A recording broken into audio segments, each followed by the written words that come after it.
Hey TCS TV viewers, today we're going to talk about a very exciting topic. We're going to talk about tripods.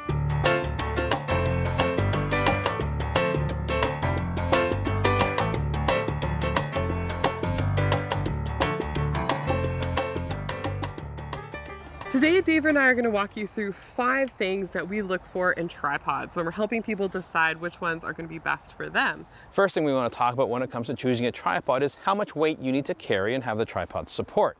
Are you running an entry-level mirrorless camera that doesn't weigh a whole lot, or are you running a much larger full-frame DSLR camera with a giant lens on that? You need to factor that in big time because that's really going to affect your tripod decision.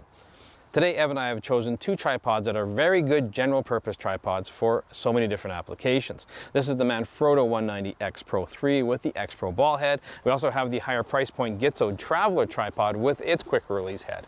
Now both of these tripods are fairly highly spec'd and can handle a fair amount of weight. In fact, they're both rated for 15 kilograms. However, there's a safe working load, I find, and typically when I look at a manufacturer's specs, I cut that in half. That's my recommendation. That way I find it's a really nice safe working weight load. Last thing I want is putting a much larger lens onto a tripod and having it sort of seep over time and it's not as consistent or as stable as I want it to be.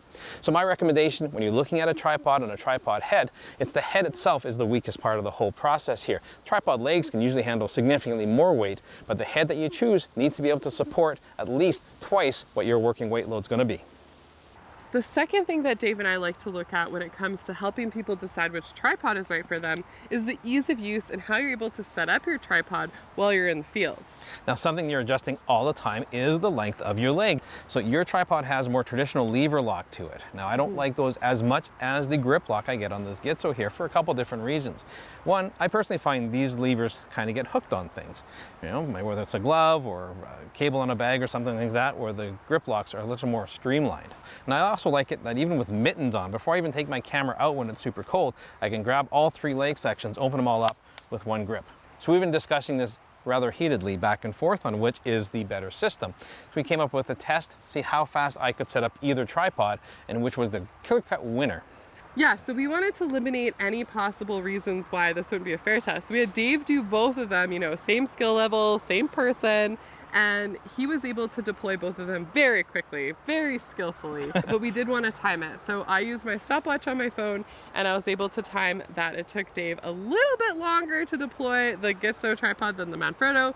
Now that being said, the Gitzo does have an extra leg section, which makes it a little bit smaller in its stature, but it just basically proved that both tripods can be deployed fairly quickly, and you know, I don't even recommend going that fast. You're just going to drop something, which I almost did a couple times. The third thing I want to talk about is the materials used to make tripods.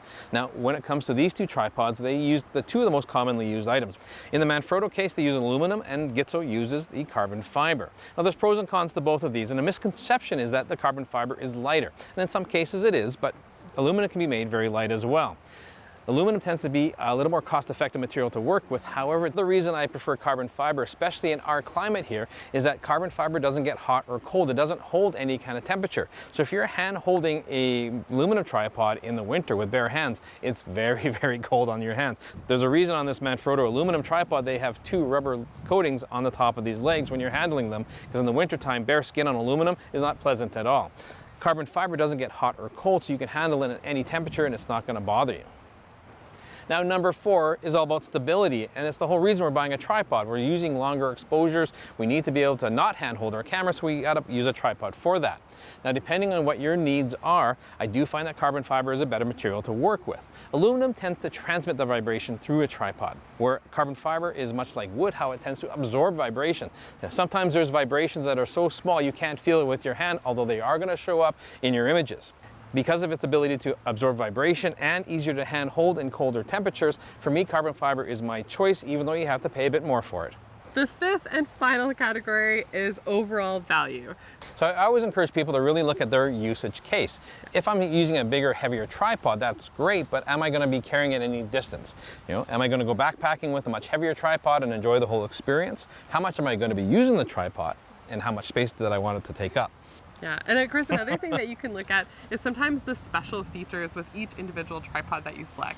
One thing is that this tripod can actually fold out so that you can have the arm on its side, and so that's a handy little feature depending on what types of shooting that you're doing. Both of these tripods have some accessories you can get, for instance, different feet, spike feet, for instance, snowshoe feet if you want to go for that. But they both represent a good value in their different respective markets.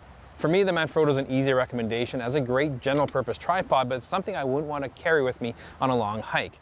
The Gitzo is something I want to use certainly in colder temperatures, the carbon fiber being much easier to handle with, but also the vibration dampening ability and its compact size make it a little more of a pleasure to take with me, especially when backpacking. It's also just like a sleek, badass looking tripod. It has a lot of style, I'll admit, and so I think it is a very nice choice, and it might be worth the money if that's something that you're interested in.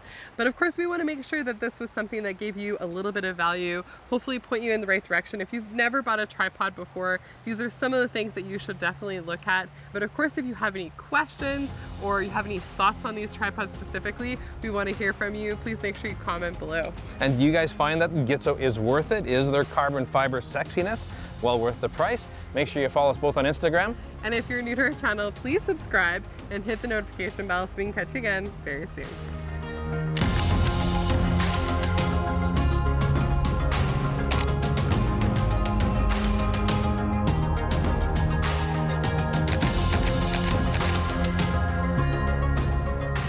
Hey, thanks for sticking around and watching our tips and tricks on how to buy a tripod. If you want to check out more of our recent content, click up here. And if you are Canadian, you want to shop local, check out thecamerastore.com down here.